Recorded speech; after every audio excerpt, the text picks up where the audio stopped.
দাদা মোবাইলটা পিছে করো, দাদা মোবাইলটা পিছে করো। নিজ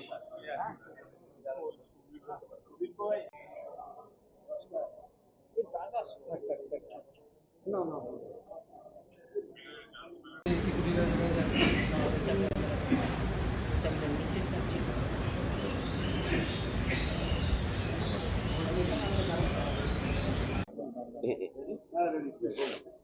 আমরা মনে করি অভয়ের মৃত্যুটা একটা প্রাতিষ্ঠানিক খুন। যদি কোনো পুরুষ থাকতো সেও খুন হতো। কিন্তু যেহেতু তিনি মহিলা ছিলেন সেজন্য তিনি একটা ধর্ষণ উপহার পেয়েছেন। পরিকল্পিতভাবে সমস্ত তথ্য প্রমাণ লোপ করা হয়েছে, প্লেস অফ অকারেন্সকে অল্টার করা হয়েছে, বায়োলজিক্যাল এভিডেন্সকে ধ্বংস করা হয়েছে, ভেজাইনাল সোয়াবকে যে উষ্ণতায় রাখার কথা ছিল সেটা রাখা হয়নি, সূর্যাস্তের পর তার অটপসি হয়েছে এবং পানিহাটি শ্মশানঘাটে দুটো দেহকে সরিয়ে দিয়ে অজ্ঞাত কারণে তৃণমূলের প্রবল তৎপরতায় তাকে দাহ করে ফেলা হয়েছে। মা বাবা ঢুকতে পারেনি, সেখানে 100 জন মানুষ ঢুকেছে। কালকে তার বাবা মার সঙ্গে আমার দীর্ঘক্ষণ কথা হয়েছে। তারা তদন্তের গতি প্রকৃতি নিয়ে অসন্তুষ্ট, বিরক্ত এবং কিছুটা হলেও হতাশ। তারা কিছু কিছু বিষয় আমাকে জানিয়েছেন, সেগুলো আমি আলোচনা করতে পারছি না।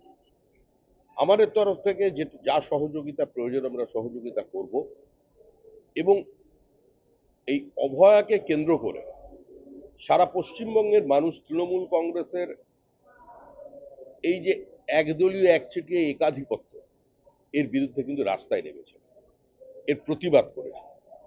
এই প্রতিবাদ স্বতঃস্ফূর্ত প্রতিবাদ কোনো রাজনৈতিক দলের দ্বারা অনুপ্রাণিত হয়ে কিংবা পরিচালিত হয়ে কোনো প্রতিবাদটা হয়।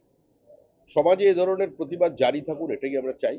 এবং তার মা বাবা যে আমন্ত্রণ করেছেন, তারা যে যাবেন বলেছেন, তাতে আমাদের দলের কর্মীরা থাকবেন।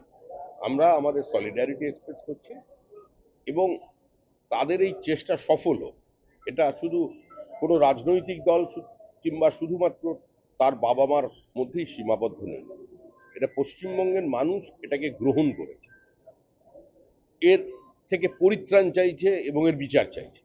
মানুষ যেখানে রাস্তায় নেমে প্রতিবাদ করবে, প্রধান বিরোধী দল তো সেখান থেকে সরে থাকবে না, আমরাও তাতে আছি।